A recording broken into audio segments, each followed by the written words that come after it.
Agoan, 2017an sortu zen Iruñerrian eta ordutik rockaren bidea egiten ari da. Pausoz pauso eta geldialdi bakoitzetik indartuta ateraz. Taldeak hainbat joan etorri izan ditu urteetan, baina Asier izan da hasieratik proiektuari eutsi dion motorra, taldearen arraia eta ardatza. Musikalki, rock gordina eta bizi bat lantzen dute. Soinu sendoa, mezu zuzenak eta emozioak beteriko erritmoak uztartzen dituzte. Ez dira molde jakin batean sortzen. Euskal rockaren panorama ahotsa propio bat eraikitzen ari dira. Erritmo eta letra bidez bere lekua aldarrikatuz. Agoanek esperimentazioa eta energia uztartzen ditu. Estilo klasikoaren oihartzunak entzun daitezke, baina ikuspegi garaikide batetik. Zuzenekoetan horre guzti horrek leher egiten du. Publikoarekin konektatzeko gaitasuna, intentsitatea eta freskotasuna dira euren ezaugarri. Agoan ez da talde bat soilik, bizipen bat da. Urteekin sendututako proiektu kolektiboa.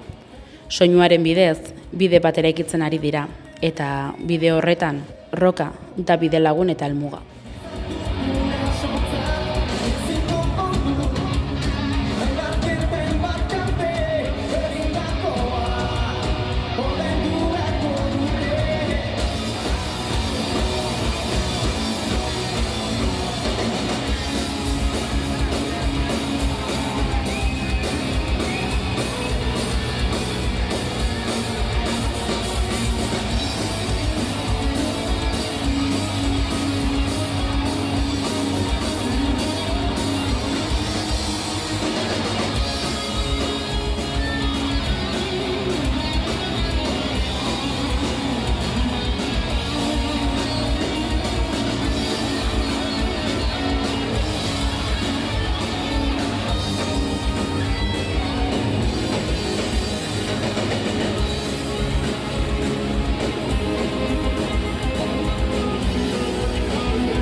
Urte batzuk pasa dira taldea sortu zenetik, baina agoan taldea ezagutzen ez duenarentzat, taldean noiz sortu zen eta zein helbururekin sortu zela, errango zenuke? Bale, taldea sortu genuen uste dut 2017 zela. Sortu genuen ez dakit zenbat geunden uste dut 5 pertsona ginela, eta helburua batez ere izan zen musika egitea, gustoko genuena egitea, elkartzea lagunen artean, eta pixkat hori ez, lagunen artean elkartzea, batez ere zen lehenengo helburua.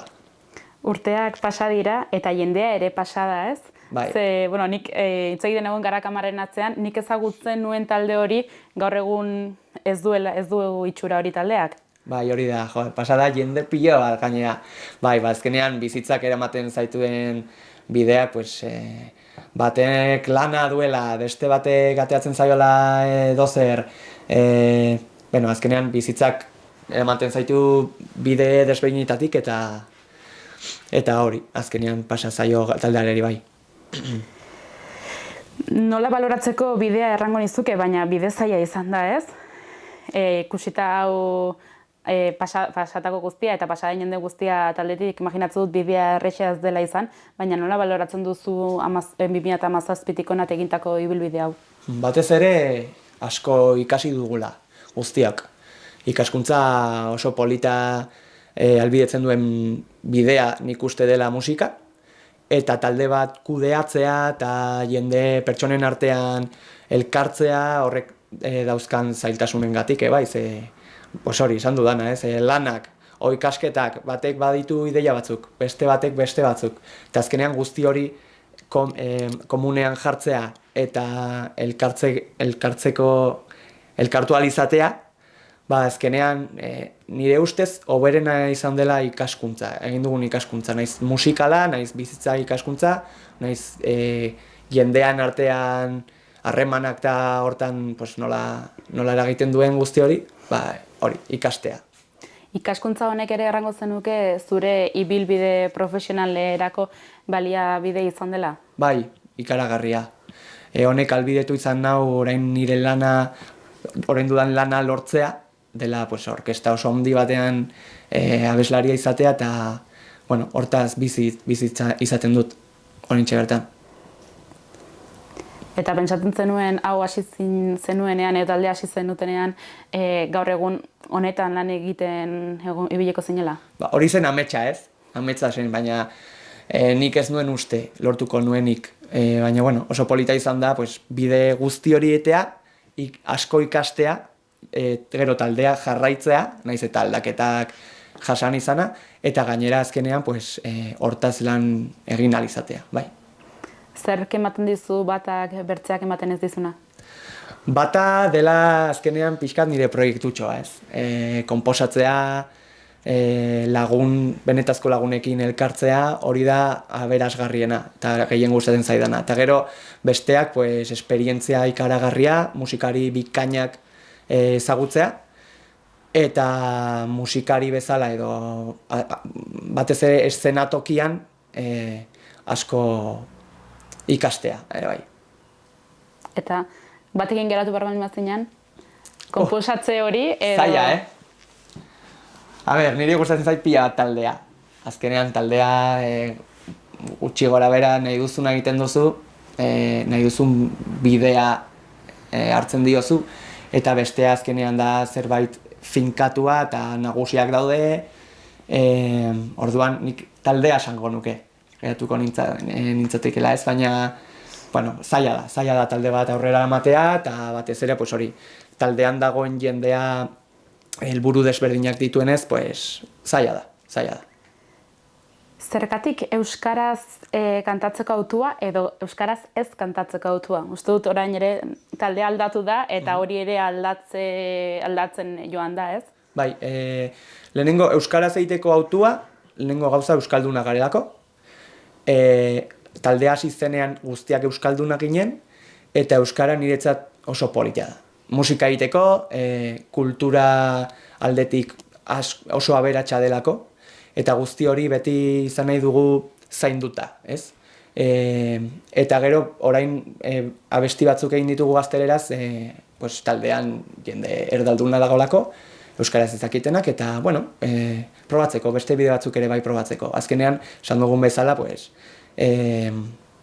ikaskuntza ezin, gelditzen ez den ikaskuntza bat denez, pues, orain gazteleraz ere egitea polita da, nik uste. Ikusleak ikusiko dute ez zaudela bakarrik, igual horietako autu bat hau da, ez? Bai.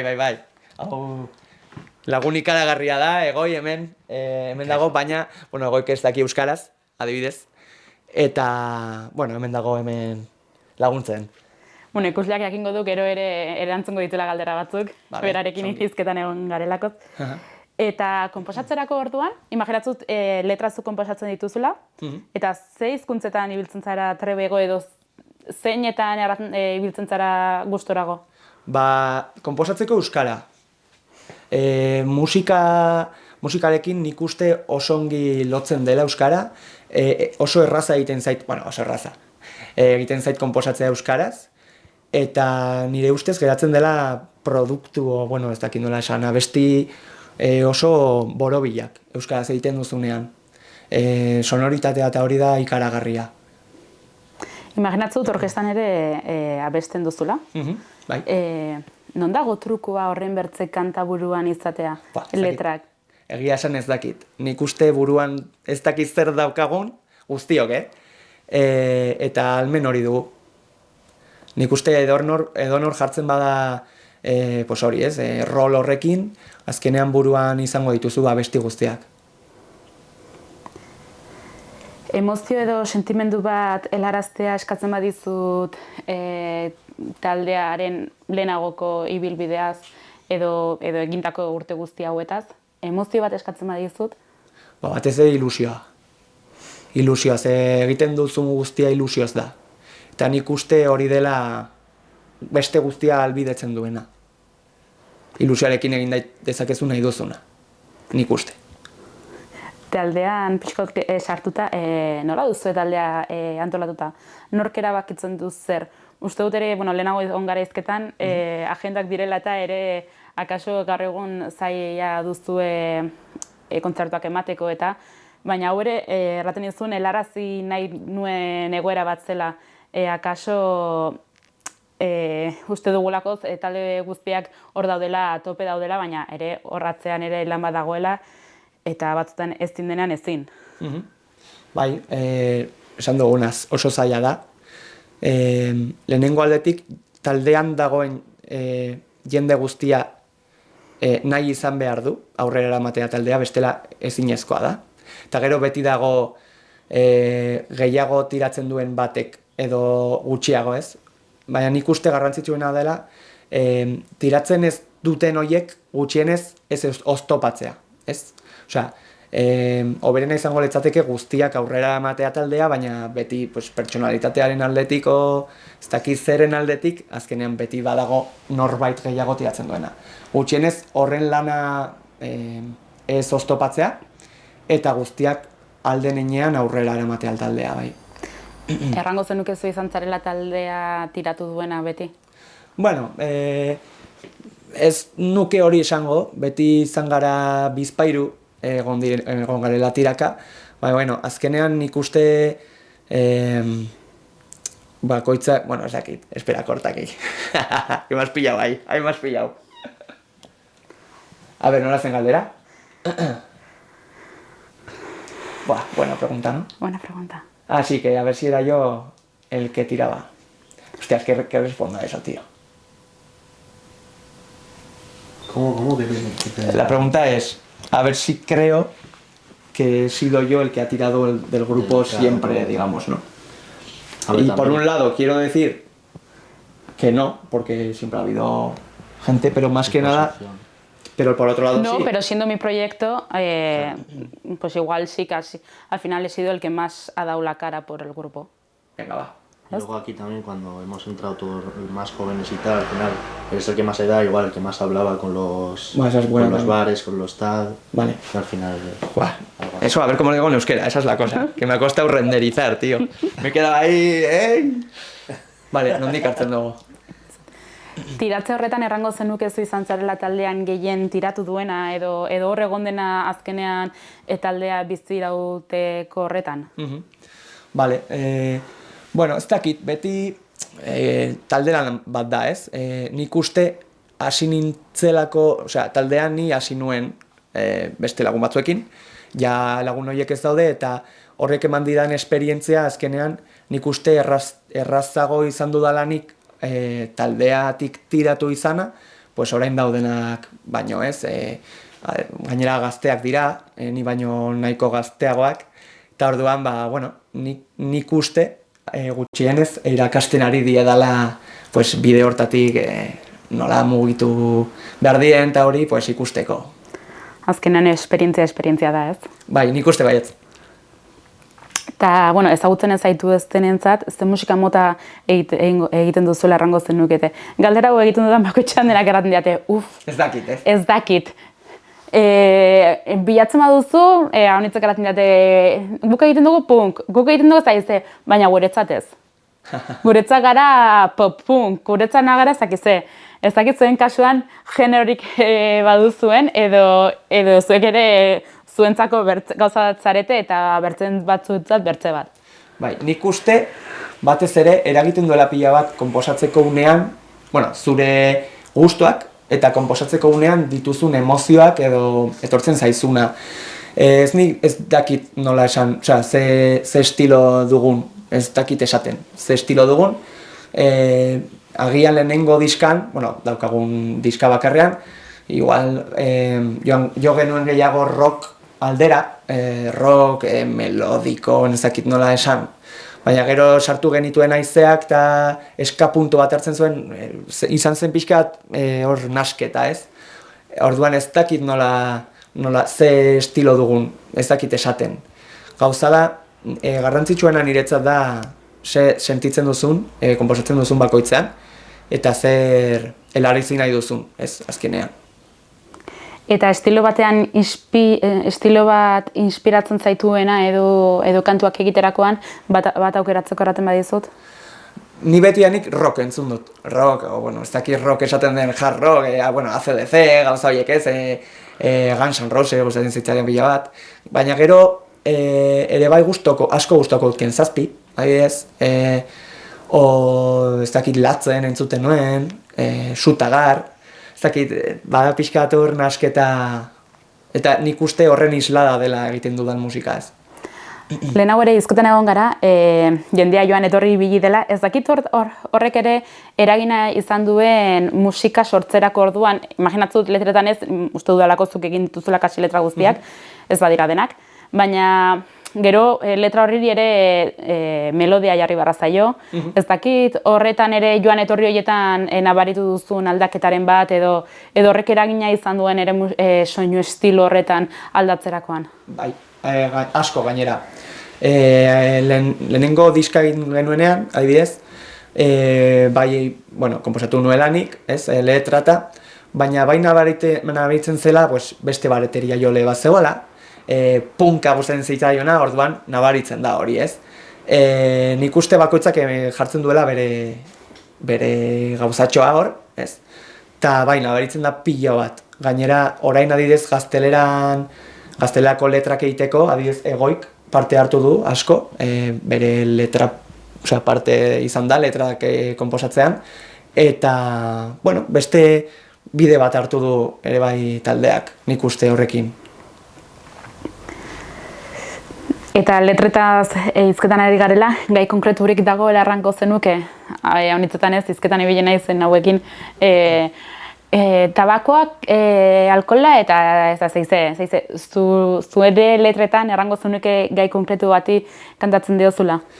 Ez gainera saiatzen naiz ez bukatzen gauza horietan, beti izan da amodioa, ez dakit ez. Bai gertatzen zaidala, konposatzeko unean, kostatzen zaidala pila bat, ez baldin bazaude emozio puntu batean, adibidez, nik konposatzen dut triste sentitzen zarenean, errazago konposatzen dut adibidez, ez? Orduan jartzen zara eta beti ateratzen zaizu, triste diren abestiak, ez? Claro, ere bai, esaten duzu, beti egiten ditu eta besti tristeak, ez dakit gauza melankolikoak, eta saiatzen zara hori ez egiten. Nire ustez saia da, eta saiatzen gara hori ukatzen, ez? Ukatzen ez, ez dakit nola esan. Saiatzen gara hori bitatzen, ez? Baina hori, ez dakit. Ikusten ari naizena, ez dakit, musikarientzat kantak sortzea edo letrak sortzea psikologora joatea bezalako zerbait da. Ez dakit denek hasi beharko genuken ere kantak egiten. Bai, nik uste baietz. Hori terapia moduan ikaragarrikoa da. Kontrolatzen baduzu pixka gitarra edo pianoa eta ni gonbidatzen dut jende guztia abestiak egitera. Ez da inporta honako txarrak, baina bai terapia moduan nik uste oso eraginkorra dela. Kanteta zer repertorietaz hizketan ari ginela, repertoretik kanta bat aukeratzeko eskatzen badizut? Niri gustaren zait pilo bat zela naita. Konposatu nuenetik gainera. Ez dakit, nuen super argi, konposatu nuen, eta oso argi nuen nola izango zen abestia, nire buruan oso argi zegoen. Eta gainera gero nahiko hurbil geratu zen estudioan grabatu genuenean.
Kanta ezagutzen ez duenarentzat, zer kontatzen duzu kantan ba? Horren bertze zueri gustatzeko?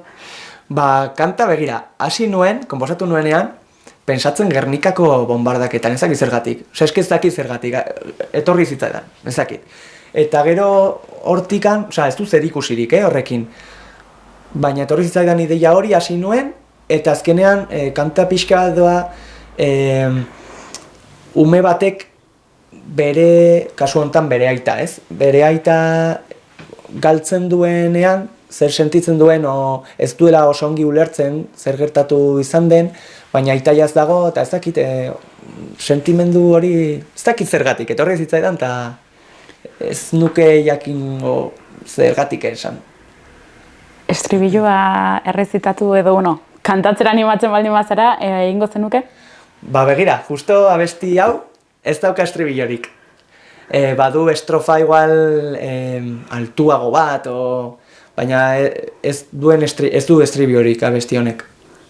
Ez du dalako kantatu nahi, Horrela sortu zen, edo arraroa da ez, kanta batek estribillorik ez izatea? Bai, aurrera joan zen kanta, letra aurrera joan zen gainera super erraz, eta bukatu nuen eta ez zuen estribillorik, gainera orain arte ez dut pentsatu hortan, orain pentsatu dut hortan. Eta errepertorioa nola aukeratzen duzue? Kontzertu batean ez zaudetenean edo zoaztenean nola aukeratzen duzue errepertorioa? Ez dakit zuen kanta guztia kantatzen dituzuen, gero ere bertze kanta batzuk hartzen dituzuen bertze talde batzuetatik, ez dakit nola aukeratzen duzue errepertorioa? Batez ere pentsatzen dugu publikoan. Orduan, guk ez dugu abesti propioen kopurua, ez dugu igual kontzertu oso bat egiteko kopurua. Orduan, egiten duguna da bertsoak egin, eta gero gustatzen zaizkiguna abesti propioako gehien gustatzen zaizkigunak, gure abestiak, hortik sartu. Horrela ere bai, lortzen dugu publikoa beti gurekin atope egotea, eta sortzen da hor, ez dakit, festa moduko bat oso polita dela. Orduan, errepertorioa erabakitzeko orduan, azkenean hori, da pentsatzen publikoan, beti. Abeslari bezala, nola da kontzertu batera joatea eta ikustea jendeak zu kantatzen ari zaren hori ere beraiek kantatzen egotea eta ez dakit nola da sensazio hori? Ez azkenean gainaz zu konposatutako zerbait denean? Hori oso polita da. Ez zaigu asko pasa, ze gure abestiak ez dakit oso ezagunak dien, baina bai, adibidez, Galazi tabernan egon ginen, eta ez dakit, etorri zen jendeak, gainera guk ez genuela ezagutzen, osea, izan zen, la leche, ze beti daude, ez dakit ez, lagunak, eta hasi ziren kantatzen gure abestietako estribillo bat. Eta orduan geratu nintzen flipatua, ze oso polita da, azkenean zuk egin duzun zerbait, eta jendeak kantatzen du, ez? Badaki, ez dakit, entzun dute eta ikasi dute eta oso polita da. Eta ja, uzten baduzuzuk kantatzeari, igual musikariek harrapatzen dute, ze, claro, zuzeneko batean oso polita da ere bai, momentuko gauzak sortzen direla.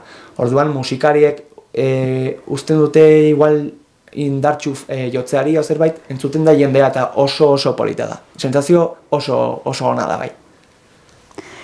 Entsaio lekuan gaudela errango dugu. Honetan konstanteak zaretela errango zen nuke?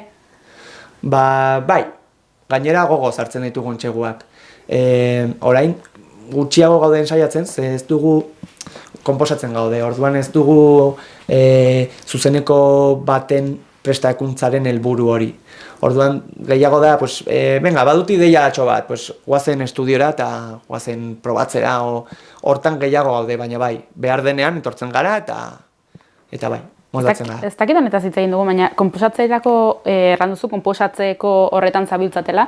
Ez dakit honetan ere zuk egiten duzun letra ekartzen duzun eta bertze batek jartzen duen soinua, zuk ere jartzen diozun, zu ere etortzen zara erraten, nire buruan, aso nau hasi. Ez dakit horrela egiten duzuen, edo ez dakite, momentu horretan zabiltzaten ez dakit nola den zuen konposatzeko era edo. Vale, abestiaren arabera. Batzuetan agian letra bat duzu, o bestetan, igual etxean, letra eta gitarrarekin, gitarra jotzen dute bai. Orduan, gitarrarekin, ja, melodia eta musika, hor harmonia bat baduzuia, eta orduan da etortzea, eta bakoitzak bere egitea, edo agian zuk buruan duzu, eta saiatzen zara, hau horrela pentsatu dut, eta gero igual bateria joleak aldatzen du guztiz, eta politagoa geratzen da, ez dakit, baina bueno, gure lan modua hori da, pixka bat, ez, etxetik ekarri zerbait, eta gero bakoitzak bere tresna jarri, abestian. Taldearen berezitasun bat errateko eskatzen badizut, zaila dela badekite, baina ez dakit zer egiten du bereziagoan bertze talde batzuetatik. Nire ustez, jende pila pasa denez, bakoitzak bere gauzatxoa utzi du, eta hori oso kontuan hartzen da gero etorkizunean nik uste taldean. Lehen esan dut, ez? Bateria jole punki bat izan genuen, punki, ez zen punki, baina, gustatzen zitzaion, diskan grabatu zuen berak, eta hor geratu da hori, eta orain, abestiak jotzen ditugunean, horrela jotzen dira, eta hori guai da, ze nik uste bere esentzia hor dagoela, ez? Naiz eta beste bateria jole bat egon, hor jarraitzen du berak sortu zuena, eta puntu hori entzuten da, ez? Naiz eta orain konposatzen gauden abestiak ez zerikusik ez izan, hortan. Ni enago taldean, eta ez da nintzen egon taldean, baina hitz polita idun zait ere hori ez, pasaden jende horreri ere ez atzean uztea, baizik eta hartzen saiatzea ez, eta beraiek sortutako zerbait horrela sonatzen jarraitzea ez. Uste dut hori ere polita dela eta horrek ere berezi igual egiten zaituela, ez? Zaituztela. Bai, nik ezakit berezio ezakit ez, baina nik uste hori talde guztiekin barko luketela. eta eski oso aberasgarria da, azkenean pertsona bakoitzak bere gauza uzten du, egon den leku bakoitzean, eta orduan beti onuragarria dela iruditzen zait niri. Uste dut, erronka eta zailtasunetaz hitz egin dugula eta bastante, baina, bueno, galdera egingo dizute igual. Ez dakit zein erronka edo oztopo izan dituzu taldean urte hauetan zehar, uste dut hau niz direla, baina ez dakit ailegatu zen momentu batean zuk ere taldekide bezala errantzen nuen, bueno, nire proiektua izan da, baina onaino iritsi da taldea, edo beti izan duzu hor norbaitek lagundu dizula eta gondela hor, benga ez, Asier, benga ez, segitu behar dugu eta mira, nik ezagutzen dut ezakin hor, etorriko da gurekin jotzera, ezakin hor ezagutzen dut, animatu dela ere eta emango diogu buelta bat taldeari, ez dakit horrela izan den edo... Bai, zuk esan duzu, horrela izan da, bai, beti dago norbait esaten duela, venga, aurrera jarraituko dugu, hau polita da eta nire ustez ongi jotzen dugu, zuzeneko polita dugu, abestiak sortzen ditugunean politak geratzen dira, eta beti daude momentu txarrak, ez? Bueno, topera zaudela beste proiektu batzuekin, eta zaila da aurrera jarraitzea, baina beti dago norbait eusten duela eta aurrera jarraitzeko aukera jartzen duela, eta hemen gaude. Hori ere zaila da ez, azkenean zure bizitza pertsonala eta zure lana honekin uztartzea, hau ez denean zure ogibidea, ez? Hori da, bai, oso zaila da. Lehen esan duguna, ez, ilusio handia izan behar duzu, gogo handiak, eta nik uste hor dagoela gauza. Erronka eta oztopoak alde batera utziko ditugu eta asmo berriak, zein dira taldearen gaur eguneko asmo berriak? Lehenengo gauza konposatzea, abesti berriak sortzea, ea ze abesti motak agertzen dien, eta ea horrekin zuzeneko, abesti propioen zuzeneko oso bat egin dezakegun, baina beti esan dudan lehen, pentsatzen publikoan. Orduan, nire ustez, ez dakit, nik ikusten dudan modua kontzertu bat zu eta publikoa da. Orduan, publikoa ez baldin badago, publikoa ez baduzu hartzen eta zurea egiten ez du zentzurik, jotzea jendearentzat. Beraz, nire ustez, hori dela erronka handiena. Abesti propio politak egitea, jendeari ailegatzea, eta horrela zuzeneko oso onak egitea zure abestiei propioekin, ez? Nola ailegatzen da jendeari? Ez dakit, karo, erran duzu ez, nik jotzen dut jendearentzat. Nola animatzen da jende hori edo nola, ez dakit nola erran ez, baina ikusten duzunean oso holtza gainean zaudena eta jendea ez dagoela motibatuta ez dakit nola motibatzen dituzu? Hori nire ustez lehenengo gauza jarrera da. Zuk duzun jarrera holtza gainean jendeak ispilu bat izango da zurekin. Eta gero, bueno, logikoa denez egiten duzun musika kalitatezkoa izatea. Eta gero, ja, hor dago gakoa, ez? Nola egin jendeari ailegatzeko, ez? Zaila da, bai, zaila da. Taldearekin gaur egun zer nahi duzu lortu? Nik uste dela momentu batean hori konposaketan. Gauza audiovisual politak egitea, ikus-entzunezko gauzak politak egitea, eta gero etorkizun batean ja jiratxo bat lortzea horrekin. Ez dakit konposaketa horrek ere gauza bisualak ekarreko dituen? Edo burutan hori duzuen? Bai, gainera gustatzen zaiogu pila bat. Bai, gauza berriak sortzea, naiz entzunezkoak, naiz ikustekoak, bai. Kontzertuetara joanen gara, aurrekoan eskatu dizuet kanta bat aukeratzea, eta honetan kontzertu bat aukeratzeko eskatuko dizuet. Ez dakit, kontzertu berezi bat aukeratzeko eskatzen badizuet, bakarra, batzutan zaila esan da, baina bakarra. Zuretzako igual akaso zailagoa, beretzat baino, baina ez dakit bat aukeratzeko eskatzen badizut? Bale, egoi duela gutxi, ja uste dut dela matzala lagurte taldean, baina kontzertu gutxi egin ditugu denbora tarte honetan, bela orte pila bat, ez? Baina, oraingo berrikuntzarekin edo? Oraingo berrikuntzarekin, bagian zentralekin bai geratuko nintzateke, eginen San Ferminetan los fueros, bai, ez? Baina, jendeak lehen etzen duguna, jendearekin lortu genuen hori, ere bai, egon zen oso polita bat Labianon egin genuela, hor jendea gainera gazteak ziren, eta orain gazteak dirudi dena DJak nahi dituztela, musika hori zuzenekoa izan o ez izan, ez zaiela inporta, eta hori ikusi genuen ez, aigatu ginen, egin genuen kontzertua ikaragarria izan zen. 16, 17, 18 urteko gazteak atope egon ziren, izan zen oso polita. Agian horrekin geratuko naiz, bai? Galdera hau egiten nabile, bukatzeko, gehien bat azkenetarikoa izaten delakoz, errango zenuke taldeak karrera jarraitzeko laguntzarik dagoela. Enago laguntza ekonomikoa zizketan ari, baizik eta kontzertuak ematerako orduan, ez dakit sare baten falta botatzen duzuen, edo justo lehenago hizketan egon gara ez, edo zuen kasuan ere jendeak deitzen zaituzte, ez dakit falta botatzen duzun, eta deitze horretan ere, zer dute taldeak gaur egun ez dakit pila bat talde daude. Pila bat leku daude jotzeko horren bertzeko eskaintza egoteko edo eskaintza hori. Ez dakit, sare horren falta botatzen duzu lehenengo? Sare horren falta, ez dakit, badaude sareak laguntzak ematen dituztenak.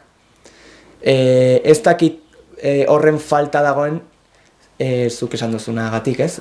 Azken finean, deitzen zaituzte lekutatik. Herri pila bat daude, festa pila bat daude, eskaintza edo eskaintza asko dago, ez? Talde pila bat daude gazteak, ezain gazteak, musika estilo, ez dakit, bat, bestea. Nik uste eskaera pila bat dagoela eta ez dela behar horren laguntza. Nik uste laguntza beti ongietorria dela, ez? Baina kasu honetan ez dut uste beharrezkoa denik. Laguntza dagoela erran duzu, baina laguntza horiek gaur egun benetazkoak direla errango zenuke. Edo nire erderaz errango genuke bezala una sengainu flash de balenik laguntza bat dut, zuri emango dizut, baina azkenean igual laguntza hori ez da benetazko laguntza, baizik eta zuk nomaitera joaten baldin mazinen gehiago korratuko zenuke. Bai, ekonomikoki hitz egin da, bastakit laguntzen duen beraz. Kontzertuak lortzen agian bai, nik uste lagundu zaituztela, baina gero beti badago esaldia ez, horrela ikusten zaituzte, ez dakit ez, laguntzen dizugu bisibilitatea ematen, baina gero ere bai alde ekonomikoa ere behar da, talde bat aurrera emateko, bakarrik entsegu areto bat izateko, ze oso zaila da, garestiak dira, ez baldin baduzu zure bajera, o gero bajera baldin baduzu, insonorizatu behar duzu, dena dirua da.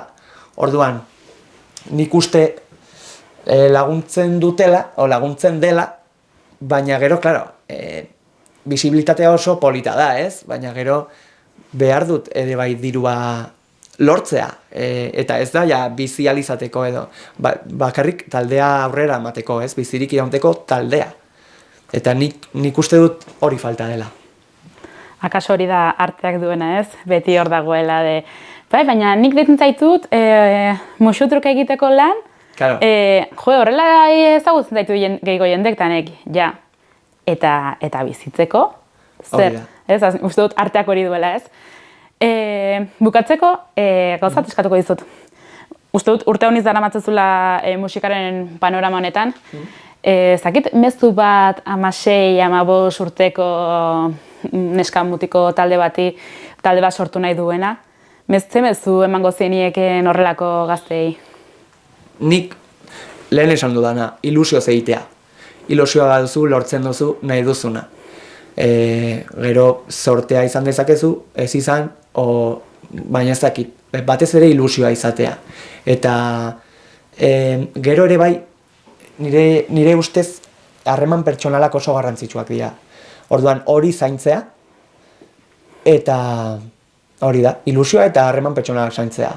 Eta pertsona ona izatea, zure proiektuan sinestea, eta nik uste hor dagoela klabea.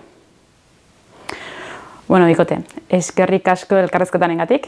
Espero dut dituzen proiektu guztiak aurrera ateratzea, eta ea taldeak urte gehiago holtzaren gainean jarraitzeko aukera duen, eta 2027an 10. urte horrena betetzen duzuen. Hori da, bai, hori da, eskerrik asko.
Y otro que casi está debutando también.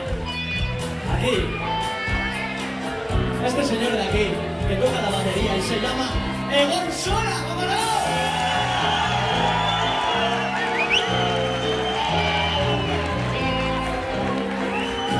Y nada, que sepáis que esto es Agoa, o lo intenta ser.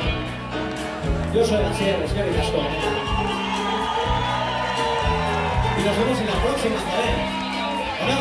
No sé. De verdad. Agur. Sí, señor.